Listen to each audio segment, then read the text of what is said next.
In Alaska, Parker Schnabel discovers what may be the richest gold mine.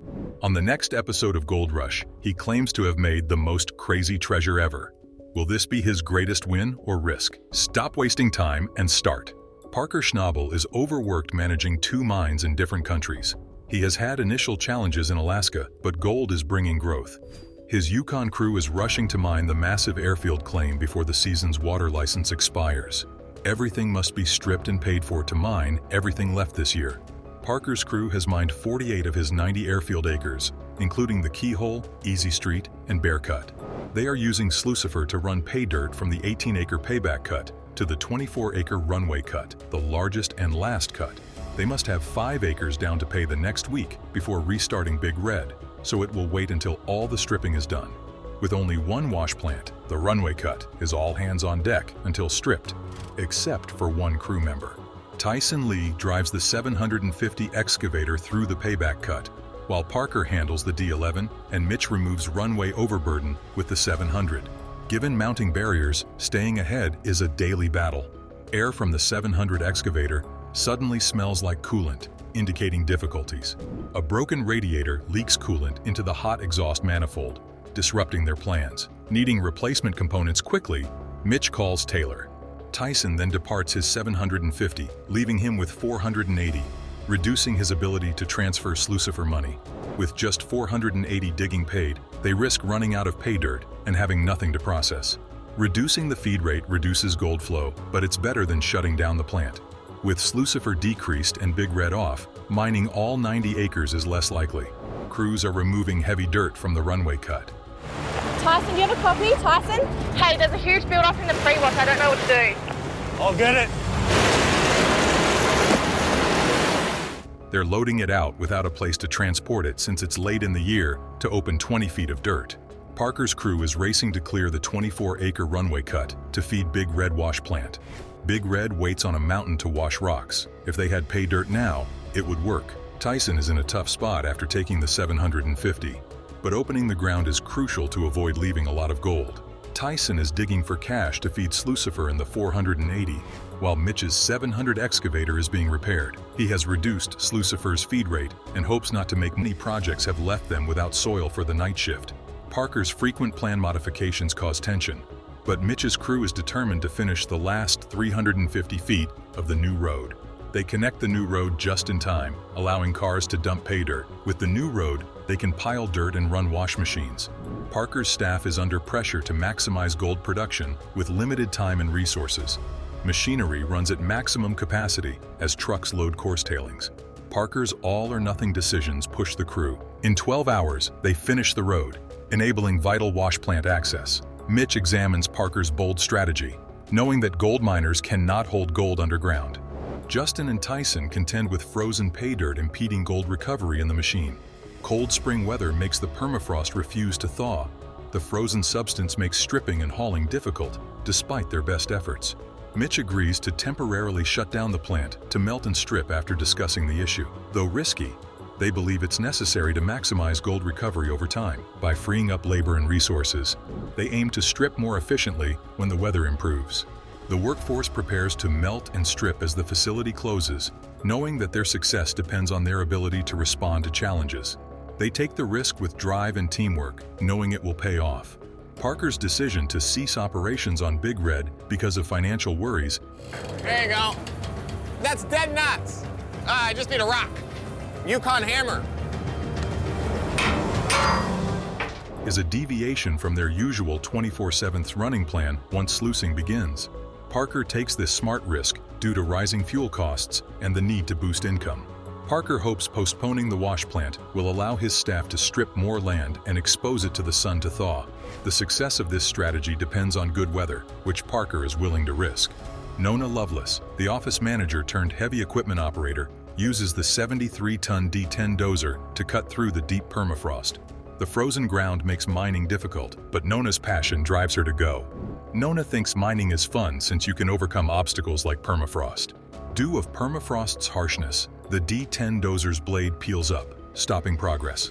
Big Red's downtime is compounded by this setback, placing pressure on the team to fix it soon. Technician Smith and welder Dan Colon rush to repair the D10 dozer and restore service. Their efforts show the gravity of the situation, as every moment missed means lost cash. After the suspended pay downtime, the crew resumes operations with relief and worry, despite the shortcomings. They made over $290,000 in gold during the shortened week. While this is a break, Parker knows their situation is terrible. With so much soil to process, any more delays could hurt the season. Parker Schnabel is meticulously planning to capitalize on a potentially successful pay streak with the 4-acre wolf cut on the other side of the claim. Parker wants to deliver 1,000 ounces of gold this season, so he needs to efficiently access the pay dirt, which is 30 feet underground. The crew must remove 100,000 yards of overburden to reach gold-rich soil. The approaching season makes this duty urgent and requires careful planning and hard work. The group meets many hurdles along an old dredge pond, made worse by the flooding. Parker realizes the muddy conditions are making things harder. He warns about big machinery getting bogged in the mud and stresses the significance of careful maneuvering to avoid problems. Michael Baudry, a new crew member, keeps calm despite the obstacles. Michael brings tenacity and perseverance from past adversity to the group, ready to tackle any challenge. There with a chain on the excavator, get it up on dry ground so we could work on it. It must have shut off or the silt got in there and plugged it up. Water escaping melting permafrost complicates excavating. This unforeseen event floods the cut with pond water, threatening their efforts. Parker and his staff plan to turn the plant back upright. They set the plant with their buckets, linking the chain to the proper location and guiding the plant as it fell into the buckets, slowly tightening the chains and backing up. After the plant was upright, they took off the chains and positioned it in the center of the road, allowing them to bring in extra tools to line it up with the scissor neck. They carefully positioned the plant, gradually pushing it upward until it was in the ideal place. After careful labor, the plant was safely loaded and prepared for transportation. Lynn, you get on the Lynn's line? Okay. Mike, you get in the loader for a second. After 8 hours of labor, the workers pulled the plant off the truck one last time, despite the initial hiccups. Shane felt happy and relieved, eager to use the plant, which would be a great benefit. The job was eventually completed, and the difficult journey was over. Tony Beets faces numerous challenges due to the closure of a foreign beets plant, which has led to significant water runoff undermining the access road to the dike, a crucial barrier defending the neighboring creek. Sediment has accumulated beside the road, creating a dense, grit-filled layer of rubbish that highlights the urgency of the cleanup effort. The team aims to restore access by filling low areas with substantial loads of rock to strengthen the dike's weakening structure and prevent further breaches. Cleaching silt becomes an all-consuming effort, as the water board may halt operations if too much silt enters the creek. Preventing contamination of the creek is crucial for advancing their work and preventing regulatory hurdles from environment. Been able to handle it, we would have been a little farther ahead than we are, but in that 10-inch pump, that's certainly got the power to do it. Yeah.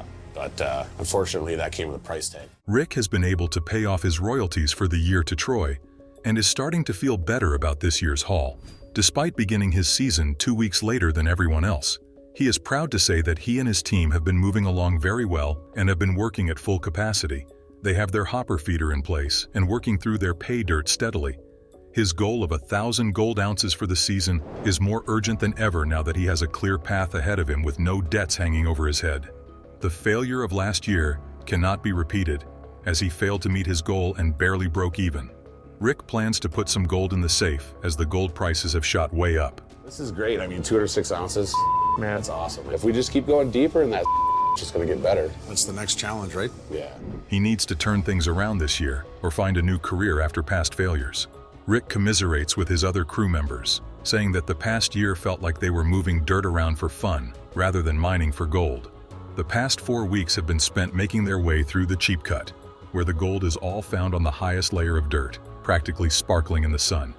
As they reflect on their mistakes and their work this season, they identify their biggest problem for this year. Their newest recruit, Mark, informs them that they are almost out of pay dirt from the cheap cut. This means that they have no pay to feed the wash plant, Rocky, and no gold to collect. Even the new guy knows that with only a day's worth of cheap cut pay left, they are going to have to look for new ground to sluice. An experienced gold miner, Rick knew that this was a problem that would come up sooner rather than later. So, Rick has been looking for a new area to mine.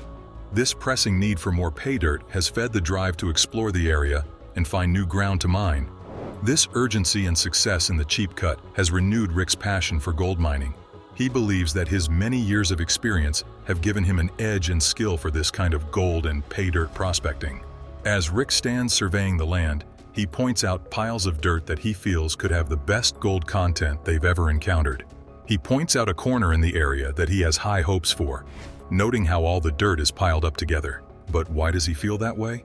Well, 20,000 years ago, on Lower Duncan Creek, a glacier once pushed up a mound of rock and dirt, known as a moraine, to the edge of the cheap cut. Rick believes that this blockage has trapped gold all up against making progress with this season's gold ounce goal. I don't know why I'm so nervous. It's the first one of the year. You seem a little giddy. I am. Well, all right, I can't talk anymore. I gotta go. Let's make it rain, boys. Woo. The next day, Rick greets his crew in the break room, in higher spirits than before. They have lost 2 days fighting the flooding in the Raleigh Valley, all while trying to avoid letting the recent cold weather from freezing them out of the rest of the season. Shutting down operations would be disastrous at this time. It is crucial that the Raleigh Valley delivers them the gold they need. Rick is still reflecting on where things went wrong, and he regrets that the first water pump did not work, as it would have saved them a lot of time that was wasted in bringing in the second pump and having to install it. They are grateful to have found the second pump, but now Rick reveals that it came with a price tag. Rick spoke to Troy, and according to him, he did not mind lending the water pump as long as Rick was willing to purchase it outright. With no other choice left to him, Rick had to pay $40,000 for the 10-inch water pump. This sets them back even more, as they now have to calculate the amount of gold they need to pay back the expense of the second water pump. Nobody is too upset about this news, as they needed the pump desperately, and they would not have been able to find another in time to dry out the Raleigh Valley. Rick pulls out a water bottle filled with gold and says that he believes by the weight of it that they have made quite a bit of money, and that their hard work and purchase of the pump will pay out. Then he takes out another water bottle filled with gold that he says is worth $100,000. The scale is set up, and they start pouring in the gold.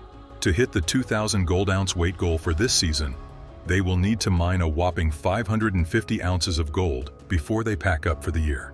The scale slowly fills up with gold, and the final weight comes out to 106.9 ounces of gold. Rick then adds the 106 plus 100 gold in the other bottle to a total of 206,000 gold ounces mined. When calculated, this would give the gold a total of $370,000 combined. After this count, Rick only needs 300 ounces of gold to reach his ultimate season goal. If the Nest crew is able to protect Monster Red and keep it running even in this foul weather, No secret, Rick spent a lot of time and money chasing after big nuggets last year on a hunch. I hope this isn't last year all over again. I don't need that. they may be able to save the season after all. This is a huge accomplishment, given that they were delayed for days. Rick is sure that if they just keep mining deeper into the Raleigh Valley, they will soon reach their goal with even more gold to spare. Thank you for watching. We hope you enjoyed Rick Ness's biggest gold hauls and his comeback into the gold mining industry. Let us know in the comments what your favorite part was. If you want to keep up to date with the latest Gold Rush content, make sure to like and subscribe. Don't forget to turn notifications on so you never miss an update. Parker Schnabel, a teenager mining in Bolivia, embarks on a daring journey to find gold. He compares the process to playing the lottery, with the excitement of potentially making a fortune or leaving him with nothing but dirt. The team, consisting of Tyler, Diego, and Danny, is determined to find the perfect spot for the gold to settle. They make improvements to their sluice box, which they believe is the right one for the job. However, chaos ensues when the pump starts acting up, and Parker loses control of a loose pipe. I can go down and start setting the pump up and all that shit. This is pretty straightforward. Yep. I would wrap the carpet over the top and nail it to the bottom of the front. Tyler, Diego, and Danny scramble around trying to make the machine work while he supervises. Despite the chaos, they remain optimistic about their chances of success. At least 1/4 of a gram is needed to justify continuing the operation.